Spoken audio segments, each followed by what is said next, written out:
Joining me now for reaction is New Jersey Congressman Jeff Van Drew. Congressman, good to see you. Now, we have a problem here, Congressman.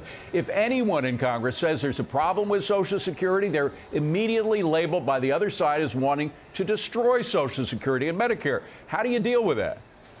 Well, the first thing you've got to do is lay down the groundwork, and President Trump just put out a statement on this as well, that we're not going to cut Social Security and we're not going to cut Medicare. It really bothers me that we're spending money, moving people all over the country who are illegal, that we're spending money on their legal fees, that we're spending money on their housing, that we're spending money on a host of different issues to take care of them. We can't afford to do that. And I could talk about the budget where we're spending money on tourism in Egypt and on subsidizing tuition costs for Egyptians. You can't believe it, but it's true. Let's make sure that we tighten up the budget, and all the money that we save there, which will still not be enough, but all the money that we save there, we use towards saving Social Security. You know what I won't do? I'm not going to cut benefits for our seniors. I'm not going to cut their Medicare. They paid into it. I'm not going to cut their Social Security. And that's what retirement President Trump age? knows. Right now, we have to start with the provision that we're going to save money everywhere else on all the garbage that we spend money on. This budget that we just did today, that we just voted on, I voted no on, was $5.5 million per word, if you can break that down. It was over 1,000 pages. There is so much fat. I don't know if we have the time to go into it. Well, let me just, before you go into the details, you've got a cohort in the Senate who's saying pretty much the same thing, but I want to get a quote from him to get the Senate side. Senator Tuberville, let me just play that and get your reaction. Roll it. If you see what's in the bill, it's ridiculous. I mean, we owe it to American people to sooner or later start cutting back on spending up here. So what happens now? You have some Republicans in the Senate who are against it. You have some Republicans like yourself who are against it, but it did pass in the House.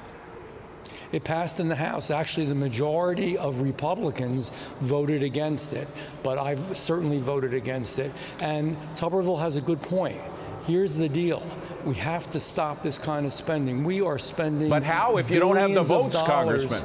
I know. You know what? No, I'll tell you how. We need a new president, and we need a new majority and a bigger majority in the House, and we need a majority in the Senate. And I guarantee you can do this, and without hurting the average American person who breaks their back working day and night just to make a living.